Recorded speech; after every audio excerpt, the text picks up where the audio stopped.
10 songs, that's all it took. Not 10 albums, not 10 bands, not a decade of slow evolution nobody noticed. 10 specific moments where somebody plugged in, opened their mouth, and accidentally built something that had never existed before.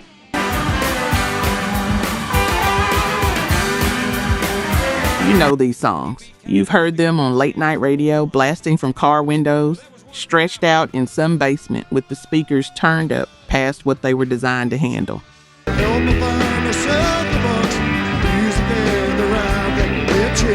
But I'd bet you've never heard why they matter. Not really.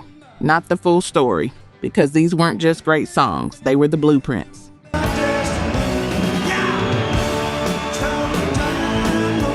Every southern rock band that ever drove down a 2-lane highway at midnight, blasting something loud and raw, they were building on what we're talking about today. Let's go back to the beginning. When the devil finished, Johnny said, well, you're... Number 10, Gimme 3 Steps, Lynyrd Skynyrd, 1973.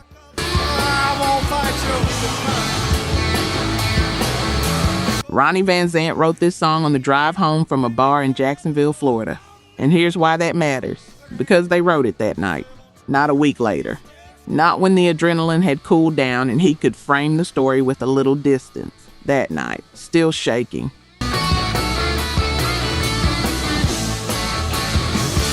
Here's what happened. Ronnie, barely 18, used a fake ID to get into a place called the WT West Tavern on his own while Gary Rossington and Alan Collins waited in a truck.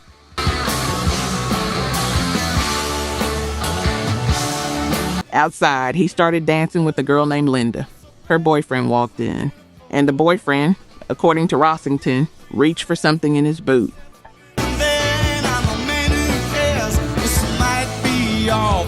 Figuring it was a gun, Ronnie looked the guy in the eye and said, "If you're going to shoot me, it's going to be in the ass or the elbows. Just give me a few steps and I'll be gone."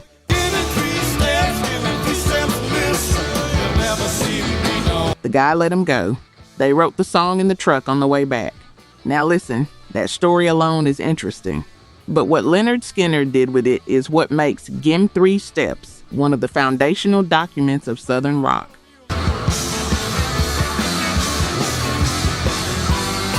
Because they didn't dress it up. They didn't add mythology to it. They told it exactly as it happened, with the exact slang and rhythm of how men in Jacksonville, Florida talked to each other in 1970. And that's a new thing.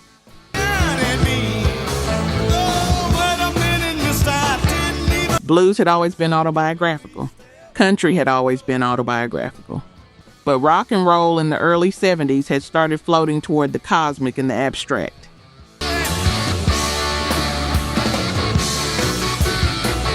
Songs about metaphors and symbols and feelings with no location. Lynyrd Skynyrd walked back in the front door with a story about a specific bar, a specific girl, a specific man with something in his boot, and said, "This is what life actually sounds like down here."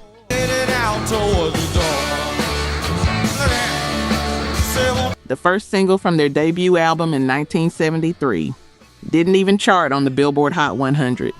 But it became a rock radio staple that's still spinning 50 plus years later because it was built from something real. And you can hear it. You can hear the truth in it.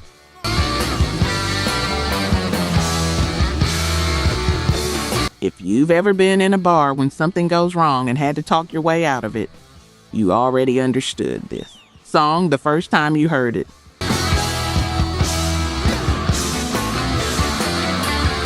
Number 9, Can't You See? The Marshall Tucker Band, 1973. Toy Caldwell wrote this song for himself, not for radio, not for a label. He wrote it because he was heartbroken and running, and he needed somewhere to put it.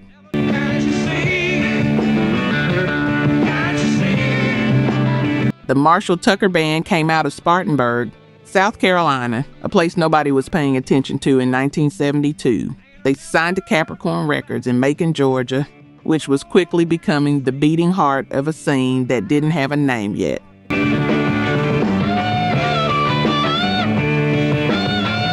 They were opening Allman Brothers shows, learning the road, learning what it meant to carry a sound nobody had quite heard before.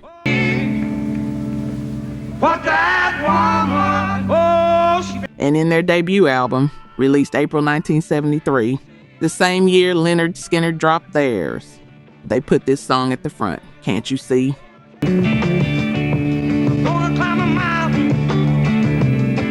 Now here's what you need to hear about this record. It opens with a flute. In 1973, on a Southern rock album, Jerry Eubanks plays this long, spiraling flute introduction before the first chord even arrives.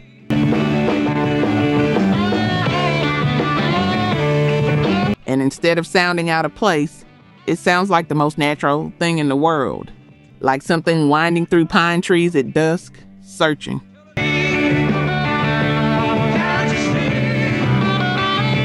That was always the Marshall Tucker Band's gift. They moved between country and blues and jazz and folk so fluidly that you couldn't draw the lines. Nobody could tell you where one genre ended and the next began. I don't care where it goes. Toy Caldwell's slide guitar work on this song is a thing to stop and pay attention to. It doesn't shred, it doesn't perform, it weeps. The whole song is a man running as far away as he can, trying to begin the process of healing himself. That's literally how the people at All Music described it, and they were right.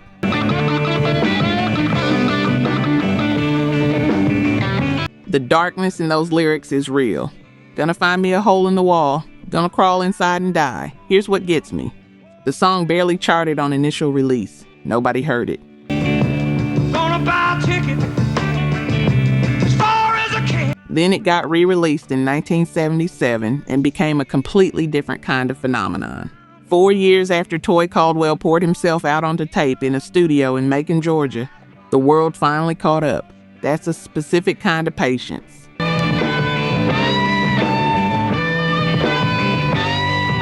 Writing the truth of what you feel and waiting for the world to understand it. If you've ever put something real into a piece of work and watched it get overlooked, and then seen it find the people it was meant for years later, you know that's not a small thing. That's everything. Oh, can't you see? Let's look at the numbers. Only 9% of you are actually subscribed. Honestly, that's tough to see. Our team spends days hunting down archives and verifying every single fact just to tell these stories right. If you've made it this far into the video, you're clearly part of the community, so please hit subscribe. It costs nothing and helps us immensely. Now, for those already subscribed, very few of you have made the jump to our membership, and that's a hard pill to swallow because you're the ones who know our value best. If this channel has moved you or inspired you, consider joining. It's the price of one coffee, but it's the literal fuel for this channel. Let's keep this alive together. Back to the story. Number 8, Grange, ZZ Top, 1973. They got a lot of nice girls there. Let me tell you about a song about a brothel that accidentally built one of the most important bridges in rock and roll history.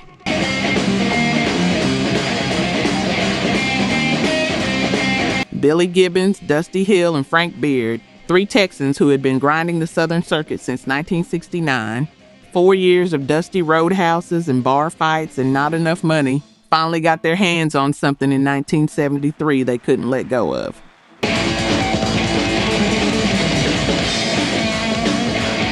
A story about a farmhouse on the outskirts of Grange, Texas, a place known as the Chicken Ranch. No signage, no advertisement.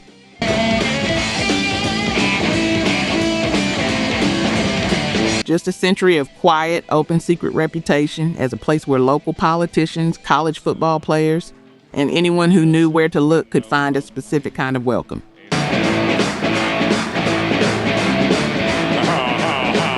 Gibbons built the whole song on a riff, 2 chords, a Texas shuffle that moved like something reptilian and slow and dangerous through dry heat.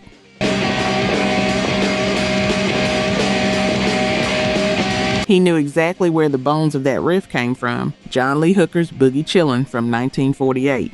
He said so openly.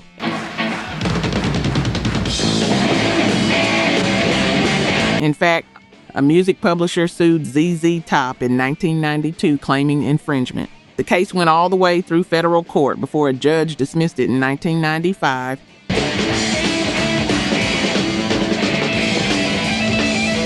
Ruling that Boogie Chillin' was already in the public domain. Hooker himself never wanted anything to do with the lawsuit and said he respected ZZ. Top.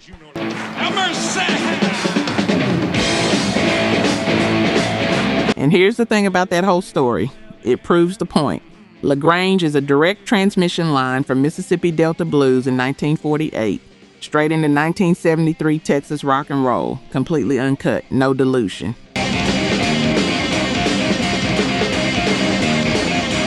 Gibbons even borrowed the vocal tick, a ha ha ha from Hooker's boom, boom. He wasn't hiding the inheritance, he was honoring it.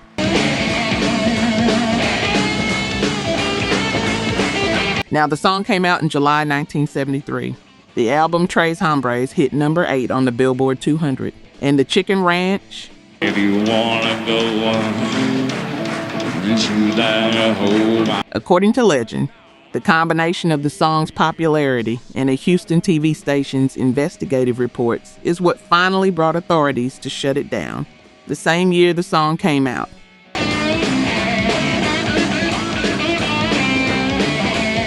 So the song that helped birth Southern rock may have also helped close its own subject matter. Stay with me on this one. What Grange built was a version of Southern rock that was purely Texan. Drier, leaner, less jazz influenced than the Allmans, less story-driven than Skinnerd.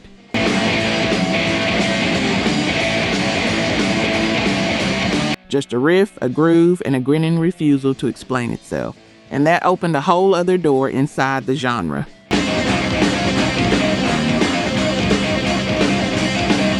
Number 7, Ramblin' Man, the Allman Brothers Band, 1973.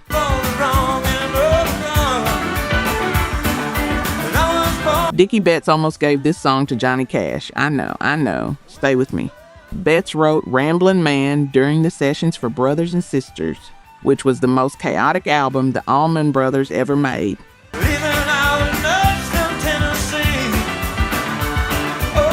By the time they got into the studio, Duane was 2 years gone, killed in a motorcycle crash in October 1971. And then, before they could finish recording the new record, bassist Barry Oakley was killed in another motorcycle crash.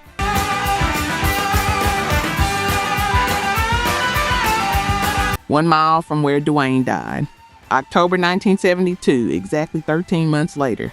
So Dickie Betts is in the studio, grieving 2 of his closest friends and bandmates.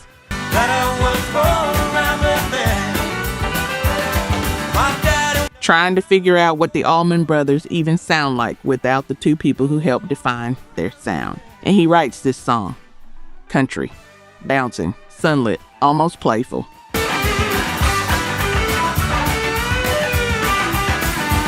A song about a man who was born on the back of a Greyhound bus, lived his whole life in motion, never quite settling anywhere.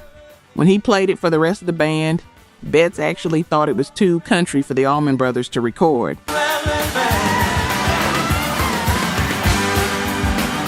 He was going to offer it to Johnny Cash or Hank Williams Jr. He said so himself. I was going to show it to Hank Williams Jr. and ask if he wanted to cut it.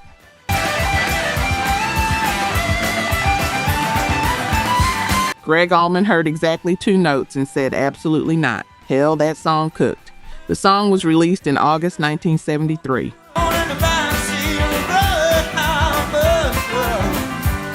It peaked at number 2 on the Billboard Hot 100, held off the top spot by Cher's Half Breed, which is a piece of trivia so strange it feels invented.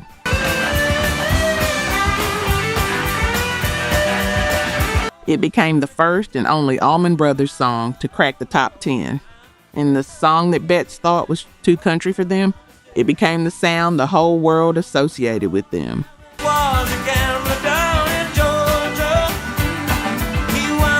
Here's the genius of what that song did for Southern rock. It widened the tent. It said, you can have the 22-minute whipping post in one hand and a 3-chord country stomp in the other. Both are ours. Both belong here. You don't have to choose.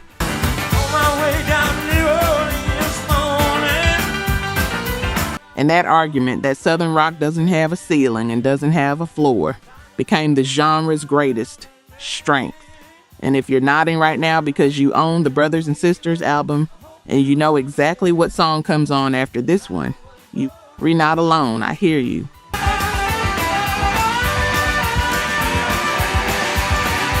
Number 6, Uneasy Rider, Charlie Daniels, 1973. The shoulder on the rim.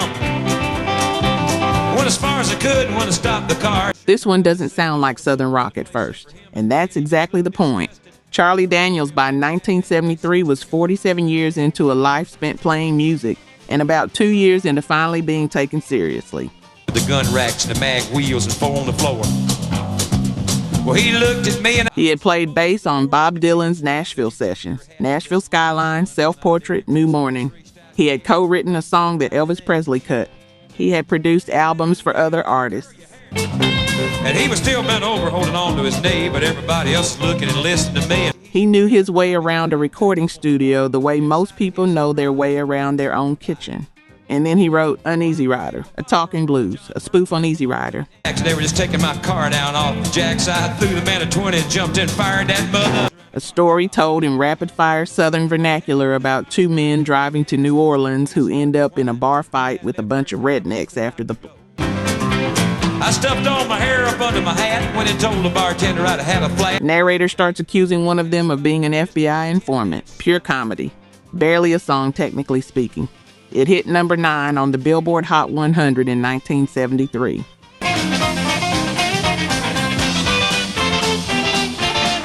Here's why this matters for Southern rock specifically. Charlie Daniels proved that the genre wasn't exclusively tragic, wasn't exclusively guitar heroic, wasn't exclusively tied to the blues. Thoroughly dangerous man. Well, you may not know it, but this man's a spy. It could be funny. It could be sharp. It could tell a story with a wink. And the storytelling tradition, the Southern oral tradition of spinning a yarn that builds and escalates and pays off, could work just as well in a rock context as it did sitting on a porch. Radio. And then just across that Mississippi line, I heard that high. And here's what you might not know. Before Charlie Daniels made a name for himself, he was already part of the infrastructure that made Southern rock possible. The sessions, the connections in Nashville and Macon, the relationships with Phil Walden at Capricorn.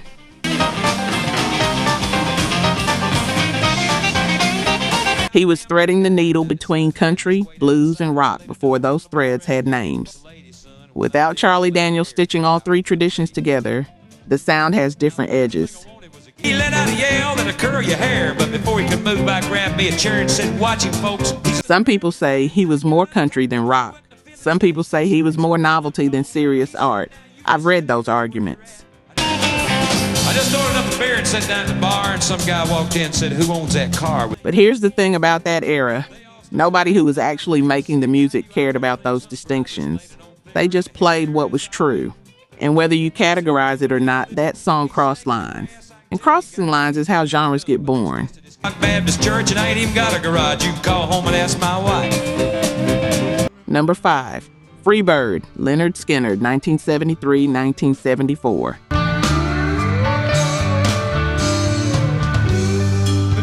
Alan Collins was sitting in the tin roof shack in Jacksonville that the band called The Hell.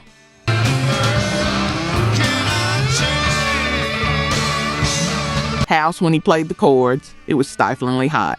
No air conditioning, just the sound of electric guitars in a small space.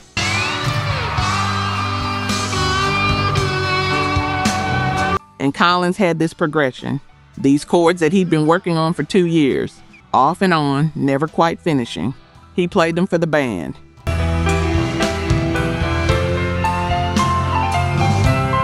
Gary Rossington told him it was great, and Ronnie Van Zant told him there were too many chord changes. That's the part that kills me every time.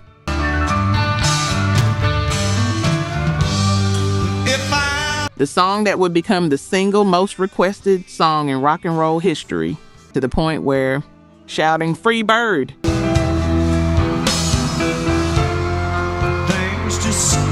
at a concert has become a cultural punchline that transcends the song itself. And the lead singer's first response was, "Too many chords." Van Zant eventually came around.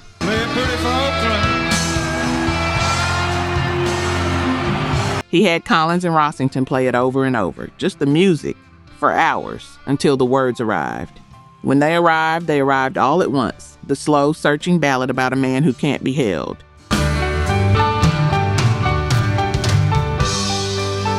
And then that outro, that second half, 45 miles per hour of twin guitars suddenly redlining into something that felt like a whole different song, a whole different world, layered over the first.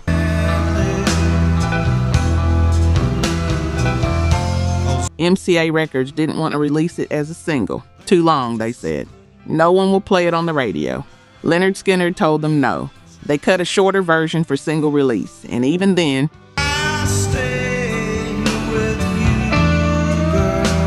the full album version was what lived, what grew, what became the closing song at every Skynyrd show for the next 50 plus years.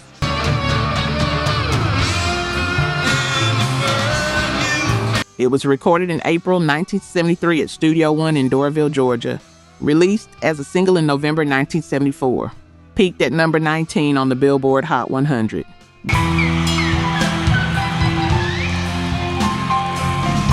But the cultural impact has nothing to do with chart positions. This is the song that, after the plane crash in October 1977, took Ronnie Van Zant, Steve Gaines, Cassie Gaines, and 3 others. This is the song where the first line hit different.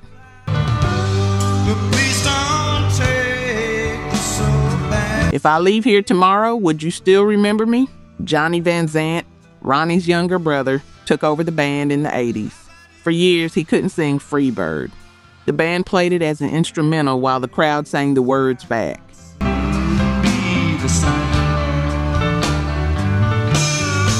Because the crowd always knew the words. That's not a radio hit. That's a covenant. That's the whole promise of Southern rock. Music that belongs to the people who grew up with it, that carries their specific weight. And you know what that feels like.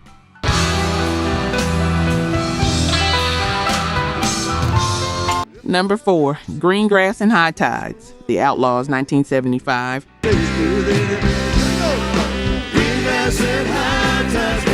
Huey Thomason wrote this song standing at the edge of the ocean at a beach cookout in St. Augustine, Florida.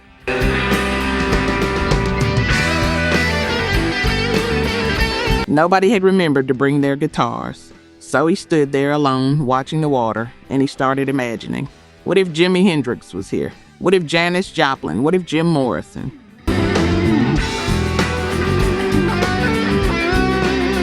What if Gregg Allman, who had just died 3 years before, came back and played a show just for me, right here on this beach? That's the song.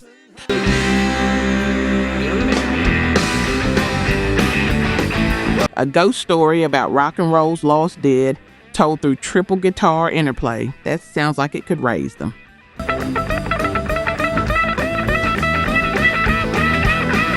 The Outlaws were a Tampa band, formed in 1972, signed to Arista in 1974, debut album released in July 1975, and this song closes that album.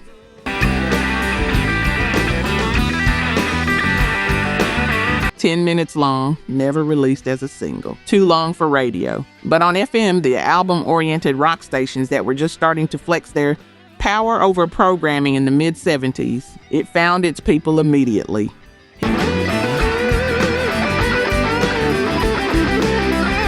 Here's what makes it stand apart from everything else on this list. It has folk bones. The Outlaws came up with singer-songwriter influences, West Coast harmonies, something closer to the acoustic campfire tradition than the electric Delta tradition.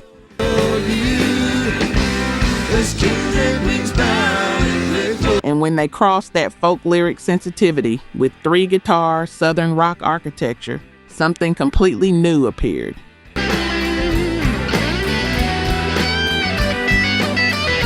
The guitar solo at the end, the final 4 minutes of the song, is a single 4-bar riff repeated approximately 60 times. And it doesn't get old, it expands.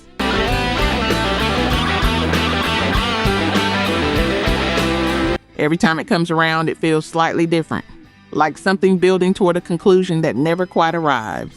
Live, they stretched it to 20 minutes, maybe more on a good night.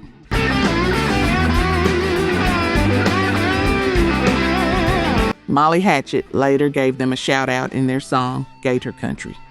The Outlaws were opening for Lynyrd Skynyrd and the Rolling Stones in their heyday. And Green Grass and High Tides is still ranked among the most underrated guitar songs in rock history.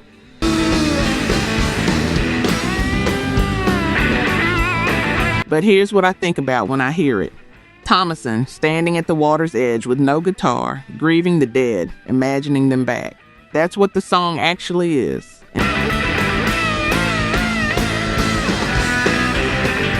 And if you've ever lost someone who made music with you, who made something with you, and stood somewhere quiet imagining them back just for a minute, you already understood this song before you heard it.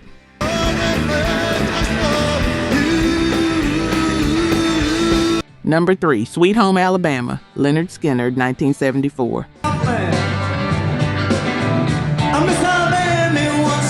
This song started as a guitar riff. Just a little picking pattern Gary Rossington was repeating at rehearsal while he waited for everyone else to show up.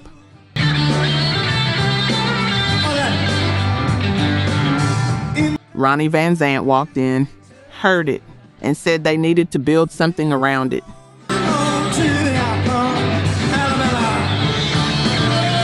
They recorded it during the sessions for their second album, Second Helping, which came out in April 1974. Sweet Home Alabama was released as a single on June 24, 1974.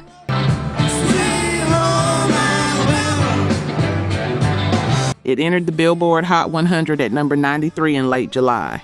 Slow climb, steady climb. By October and November, it peaked at number 8. But the chart position isn't the story. The story is why they wrote it.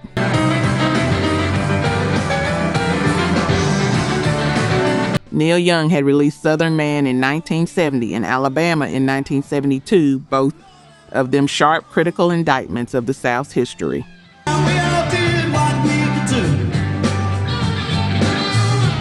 And Lynyrd Skynyrd, a band from the South, from Jacksonville, Florida, from a place where the complexity of Southern identity didn't fit neatly into a rock lyric.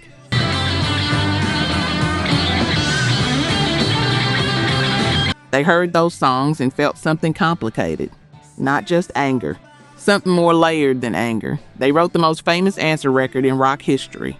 They called Neil Young out by name.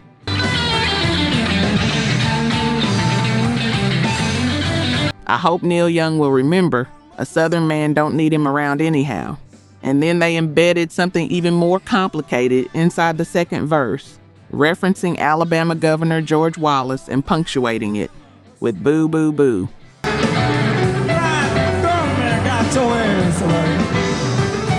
The South complicated by Southerners, not a simple defense, not a simple rejection, something more honest than either.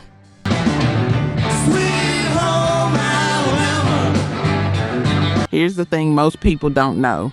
Neil Young later said his own songs were accusatory and condescending, not fully thought out, and too easy to misconstrue. He said Sweet Home Alabama, and this is Young's own words, richly deserved the shot Skynyrd gave him.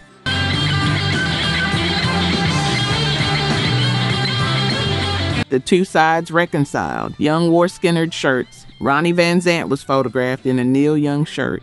The feud was always more nuanced than the headline, like the song itself.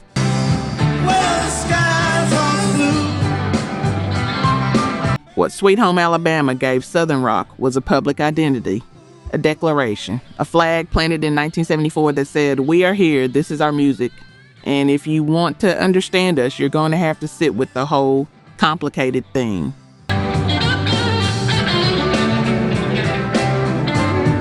Not the version of the South that fits on a bumper sticker, the actual thing. And if you've ever had to explain where you're from to someone who thought they already knew, you understand exactly what this song was trying to say.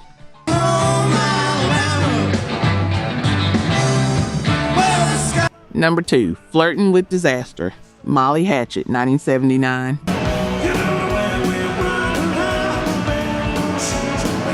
They were from Jacksonville, Florida, the same city that gave us Lynyrd Skynyrd. And they played harder, more aggressive, more menacing around the edges.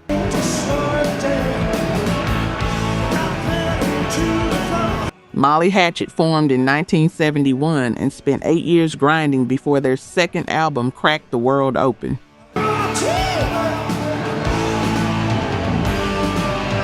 By 1979, the original Southern rock wave had already lost Gregg Allman, Barry Oakley, and Ronnie Van Zant.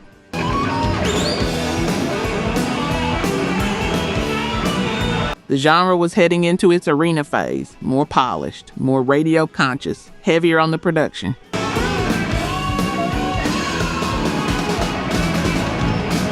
And at that exact moment, Molly Hatchet walked back in with 3 guitarists and a song that sounded like it was trying to break the speakers.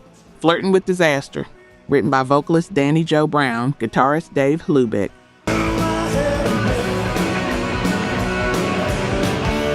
And bassist Banner Thomas, came out in September 1979 as part of the album of the same name. The album reached number 19 on the Billboard 200, eventually went double platinum.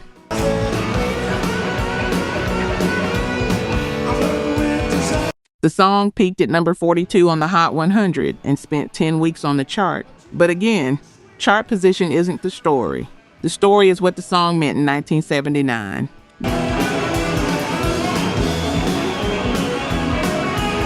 Because by 1979, a lot of people were eulogizing Southern rock.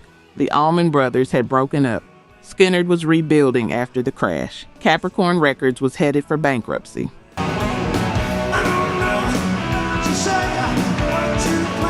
The critics had started writing the genre's obituary, and then this song walks in the room.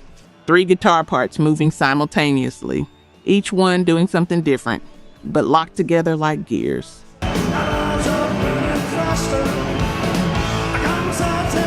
The rhythm section underneath them, like something being dragged across concrete. Danny Joe Brown's voice, rough, defiant, road-hardened, shouting over the top of all of it. This wasn't a genre declining.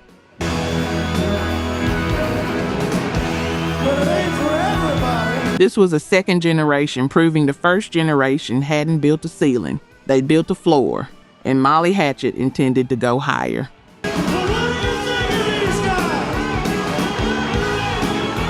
Here's what I think about when someone tries to say Southern rock peaked in 1974 and 1975 and then faded.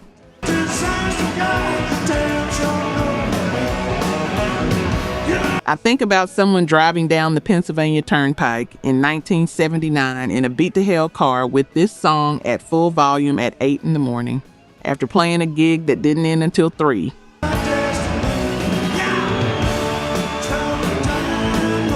That was Southern rock in 1979, still alive, still dangerous, still unwilling to explain itself to anyone who wasn't listening.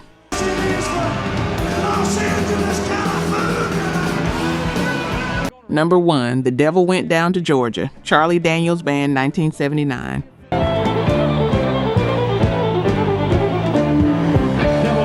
Here's how this song almost didn't exist. The Charlie Daniels Band had finished recording the entire Million Mile Reflections album. Done, complete, ready to master. And somebody looked up during the final playback and said, "We don't have a fiddle song."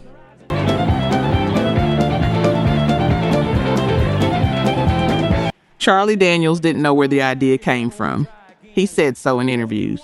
He took a couple of days off from the studio, went into a rehearsal room, and just started with a line. When you get the shiny fiddle made to go. If you lose, the devil went down to Georgia. He later traced the DNA of the story to a 1925 poem called The Mountain Whippoorwill by Stephen Vincent Bennett. When the devil finished, Johnny said, "Well, you're..." Which was itself based on a real fiddling contest at the Atlanta Fiddlers Convention. The myth of a deal with the devil for musical ability was ancient.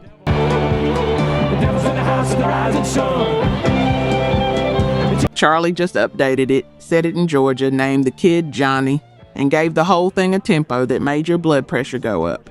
They had to change one lyric for the radio.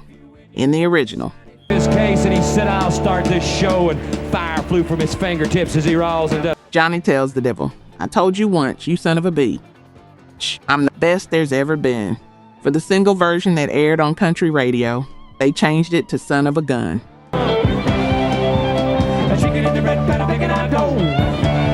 But on AOR Rock Radio, the album-oriented stations, they played the real version, because Southern rock fans knew which line was the honest one.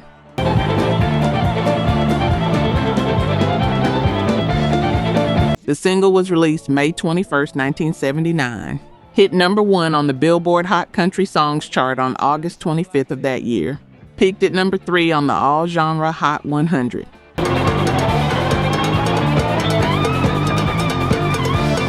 Won the Grammy for Best Country Vocal Performance.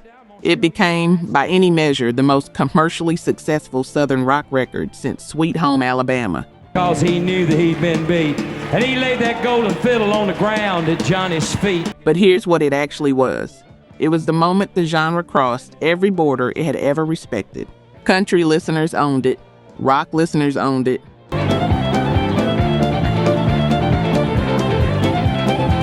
The movie Urban Cowboy put it in a bar fight scene in 1980 and handed it to an entire new generation. When the devil finished, Johnny said, well, you're Guitar Hero 3 made it the final boss in 2007, 40 years after Charlie Daniels first started playing music for a living. A 43-year-old fiddler from North Carolina who had played bass for Bob Dylan, co-written songs for Elvis,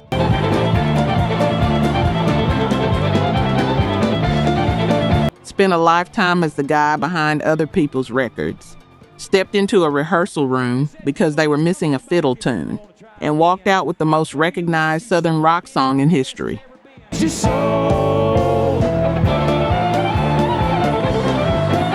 That's the genre. That's always been the genre. Built by people who were supposed to be doing something else. People who stayed up too late and drove too far and played in places that weren't ready for them.